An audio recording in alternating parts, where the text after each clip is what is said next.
You're listening to a Frequency Podcast Network production.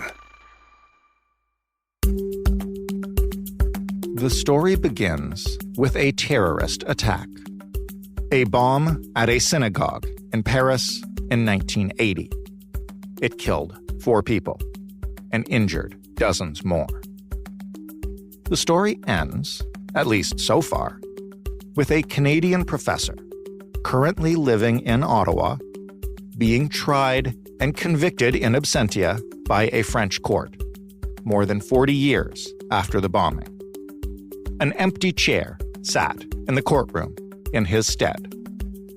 Those 4+ decades between the bombing and the guilty verdict contain an investigation, an arrest, and a trial, then new evidence, multiple denials, tensions between Canada and France high enough to make Justin Trudeau step in, a new trial, this guilty verdict, and now France wants the man they've convicted.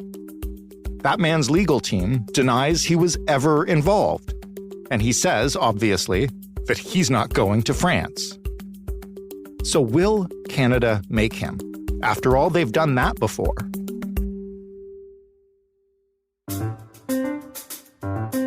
I'm Jordan Heath Rawlings. This is The Big Story. Leyland Checo is a reporter for The Guardian. He is based in Toronto. Hello, Leyland. Hi, Jordan. How are you doing today? I'm doing very well, thanks. How are you?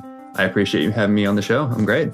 Why don't we start with you taking me back to Paris, France, 1980. What happened?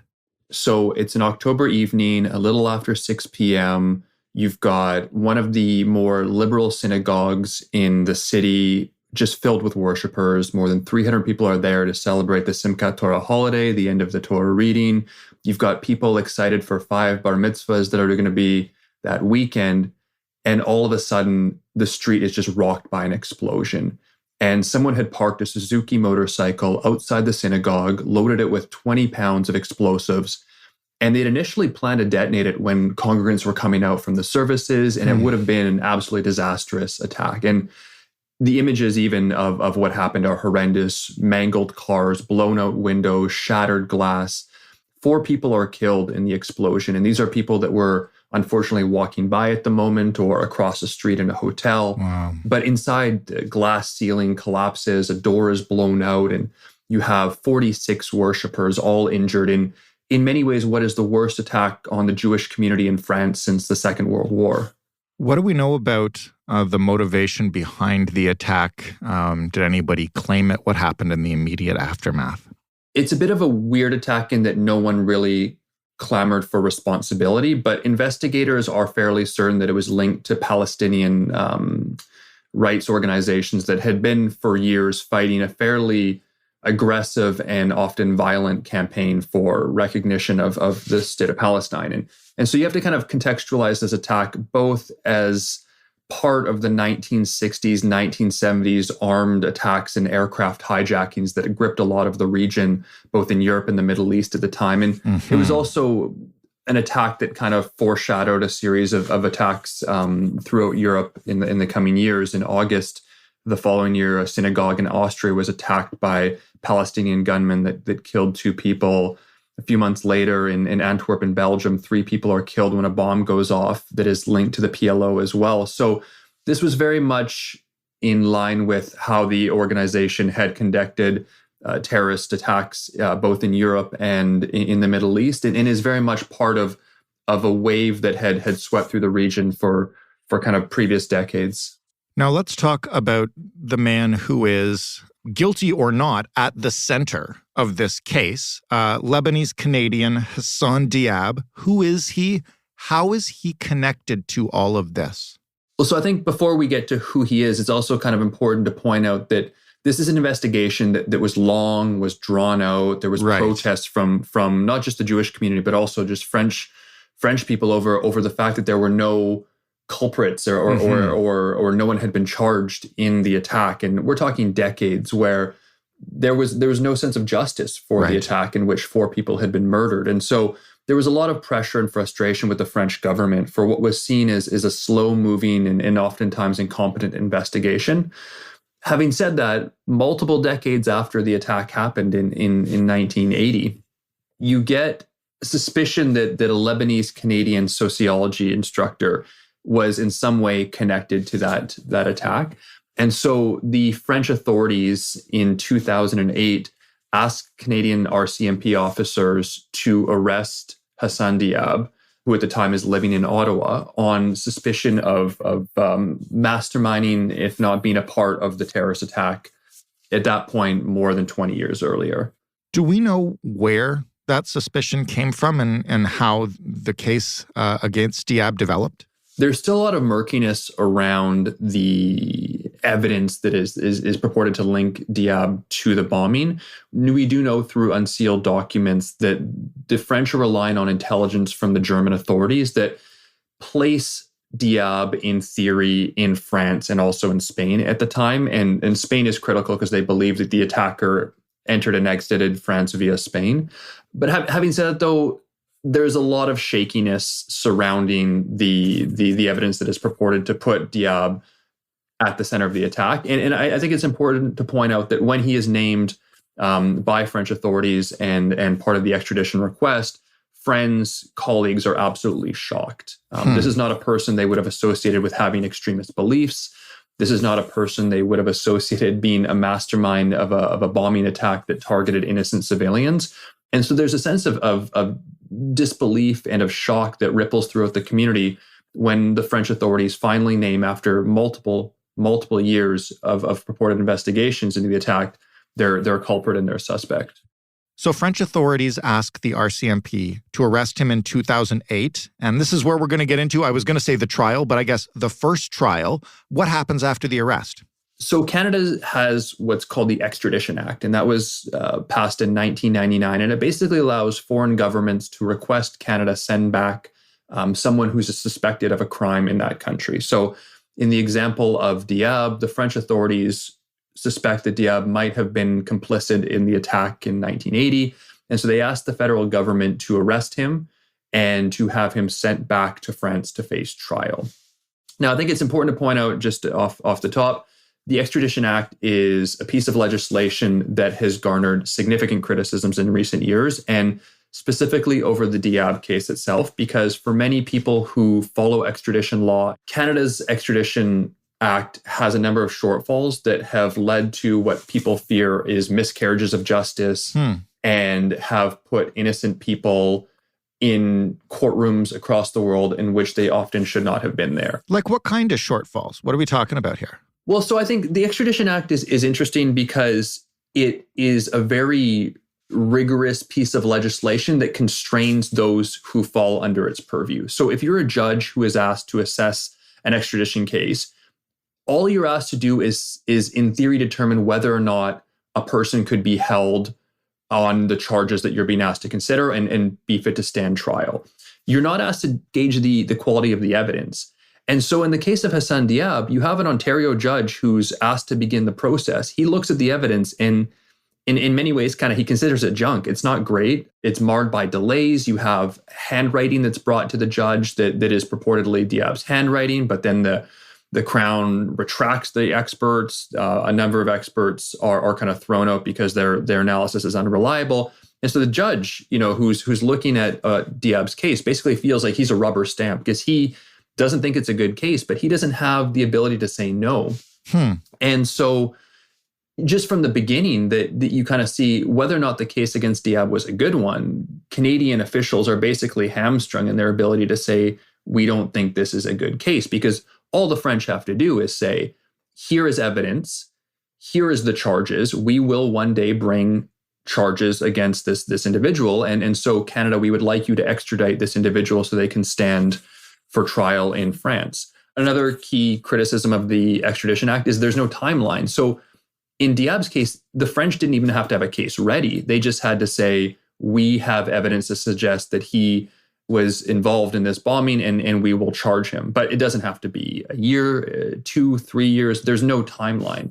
So there's a lot of frustration that Canada's Extradition Act doesn't give much latitude to the people early on who would determine whether or not that case is even a good one. And I think Diab's case, as we'll talk about, really highlights where it falls short. Let's talk about that case and what happened leading up to him with the extradition. So what happened next, basically, to Diab? So Diab was arrested by the RCMP, and he went through what is called the authority to proceed process, which is when a judge marshals all the evidence. The French would, in this case, give it to the Crown, and the Crown would act as a proxy to the French prosecutors. And so the French relied quite heavily early on a hotel registration card from Paris that they said was an alias of the attacker used to stay in Paris before fleeing back to Spain. And so they used samples of Diab's handwriting from when he was a student at Syracuse University. And multiple experts gave conflicting evidence of whether or not this was actually Diab's. The judge who was seen the initial extradition proceedings was kind of a bit incredulous that this was the best evidence the French had marshaled. They were using some composite sketches as well of the attacker, but you had a judge who was very skeptical of the requirement that he extradite this individual, and it was quite vocal about that. Having said that, though, he was very much into the constraints of the Extradition Act, and so he was forced to say, I approve the extradition. The minister also approved the extradition, and so Diab was sent to France in 2014, where he was put in a maximum security prison.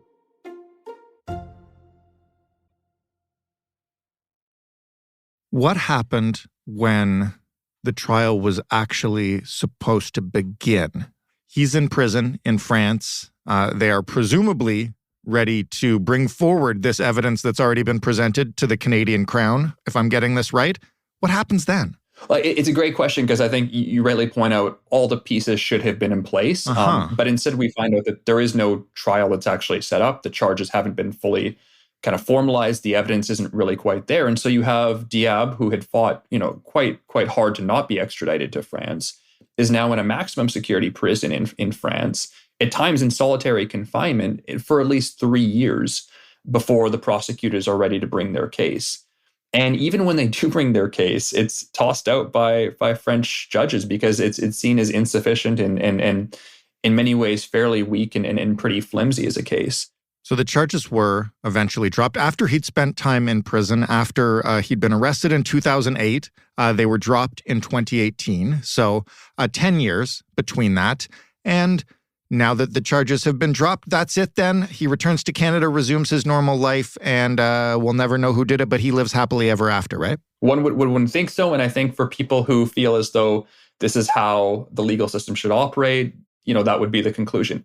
Unfortunately, the French have repeatedly appealed the lower courts that have tossed out the case, and they've brought it to higher and higher appeals courts. And so Diab was recently on trial again for this alleged attack.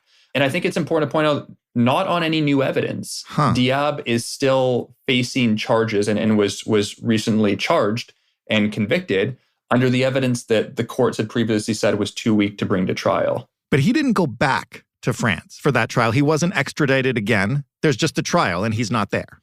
Correct. So the French never sent a new extradition request for Diab. And so he was tried what we call in absentia. And in the French courtroom in Paris, they actually left an empty chair for him to kind of represent the fact that he had refused to return to face trial. But I don't think Diab and his supporters ever felt as though it would be a fair trial. And by fair trial, I mean one in which the evidence was seen as having a high level of integrity. So there's a lot of frustration from Diab. He recently called the process Kafkaesque. His lawyer has suggested this very much represents a miscarriage of justice because he was found guilty by a French court and he was sentenced to life in prison. Now, he has refused to go back to France, but whether or not Canada will send him is a different question. Throughout all of this, what has Diab's defense been? And what do we know about why he was found guilty this time if the charges were thrown out last time? So Diab's defense has been fairly long running, which was that he was never in France and he was never in Spain. Okay. Records show that he was most likely, and we can't say with certainty, obviously, but he was most likely in Lebanon as a student. If you look at exam records from the time that he was purported to have been a student in the area. So Diab has always said, I was in Lebanon. I never traveled to France. I never traveled to Spain. He's also said his passport was lost. and there's a suspicion that it could have been used by someone else to enter Spain and then by France. But this whole time, he has been fairly consistent in his story that he never traveled to Spain, he never traveled to France, and he has had no involvement whatsoever in the attack more than 40 years ago. And why was he convicted this time if the charges were tossed last time? And as you point out, no different evidence. I think it speaks to the uncertainty of courtrooms, and lawyers, always say, last place you want to end up is a courtroom because you never know what's going to happen. Right. And so in Diab's case, previous courts had said this evidence isn't great, but, often a courtroom trial can be a roll of the dice. And in the end, he was convicted on a series of composite sketches, handwriting analysis that has been disputed by multiple experts. You have allegations that his passport was linked to Spain, where the attacker is believed to have fled. And so, again, this verdict, even in France, is not necessarily seen as emblematic of a justice system working well. Mm-hmm. It's been tossed out by multiple lower courts, but there is a randomness to when you enter a trial about how that evidence will be perceived, how it will be marshaled through the system, and what the outcome will be. So that was just over a week ago, over 42 years after the initial bombing. What happens now? Now that he's been convicted, does Canada have to extradite him? Have they given any indication if they will? What happens next? So it's unclear yet whether France will formally ask for his extradition. And I think that turns on the reality that they previously asked for his extradition. There was frustration in Canada. There was this whole row over whether or not he was given a fair trial fast enough. So we don't yet know if France will make the formal request for extradition. After Diab was first released in 2018 and brought back to Canada, Prime Minister Justin Trudeau said, for all intents and purposes, this should never have happened. And then Attorney General Jody Wilson-Raybould ordered a review of how the federal government and Crown prosecutors handled the extradition. They were largely cleared of any kind of failings, but there has been calls for an overhaul of the extradition process. Canada is not legally obliged to send one of its own citizens back to France. It has a level of discretion. And so I think in the event that we do see Diab's extradition request from the French government, you might see a bit more flexing of that element of what government ministers can do, which is to deny the request. I think it's important to also point out that France has a long history of not extraditing its own citizens back. And for decades, the RCMP has been requesting a priest who is facing multiple sexual assault charges against children in the Canadian North, Inuit children. Despite the fact that the RCMP has issued an arrest warrant for this priest, Canada hasn't yet formally asked for the extradition because it knows that France, by and large, won't send back its own citizens. And so I think in many ways, the inequities of those cases, or this kind of disconnect between how Canada readily sent one of its own citizens to France to face fairly flimsy charges, and the fact that Canada yet hasn't asked for a French citizen to face justice, just shows that there are pitfalls, there are holes, there are kind of failings in the way our extradition laws work in this country. If the evidence is so flimsy, but he has been convicted anyway on a second try, and as you mentioned, France doesn't like to extradite its own citizens, I feel like there's something missing here. I know you can't read minds, but, what are the political implications of this in France that somebody watching it from Canada might not understand why they'd come so hard after a perhaps not guilty person? The verdict is not one in which it's been universally condemned or applauded. There is happiness, I think, from Jewish advocacy groups who say, finally, we do have our mastermind. We have charges. He has been convicted in court in a fair trial. And they would like to see him return back to France to face justice. These groups have long believed that Diab is responsible for the attack. And so I think there is happiness, or at least a sense of relief and maybe even a sense of justice that someone accused of the attack has been found guilty.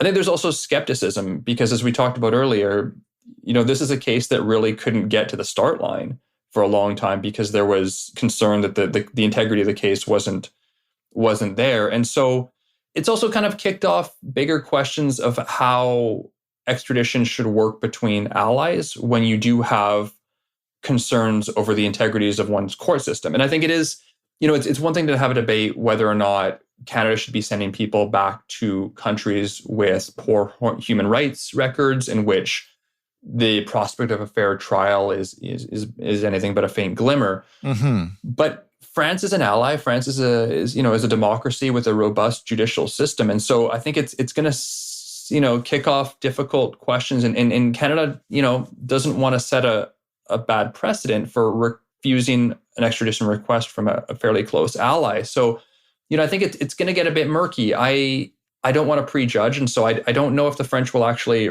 make a second extradition request.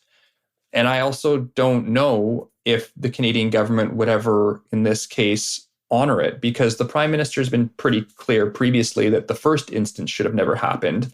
And he's been quite clear that, he's waiting and see what the French counterparts do. But it's hard to imagine a case that has kicked off internally within Canada significant questions over whether there should be an overhaul to the extradition laws in this country. It's hard to see whether or not the government, which does have the discretion, decides to send them back. And so this case really, complicates matters both for Canada and for France. I guess we'll just have to wait and see if that request ever comes. Leland, thank you so much for this. A fascinating story. Fascinating, frustrating, and I think, as you rightly point out, still even more waiting involved. Leland Cheko reporting on this file for The Guardian. That was The Big Story, and if you want more, you should know where to go by now, thebigstorypodcast.ca. You can listen to over 1,200 episodes on that website. They are all there, all the way back to our first one in June of 2018. You can talk to us and follow us on Twitter at TheBigStoryFPN. I have no idea where we'll go if Twitter becomes even more of a cesspool, but for now, we're still there and you should follow us. And you can write to us, hello@thebigstorypodcast.ca. The Big Story is available wherever you get podcasts, and it's also available on smart speakers if you ask them to play The Big Story podcast. Thanks for listening. I'm Jordan Heath Rawlings. We'll talk tomorrow.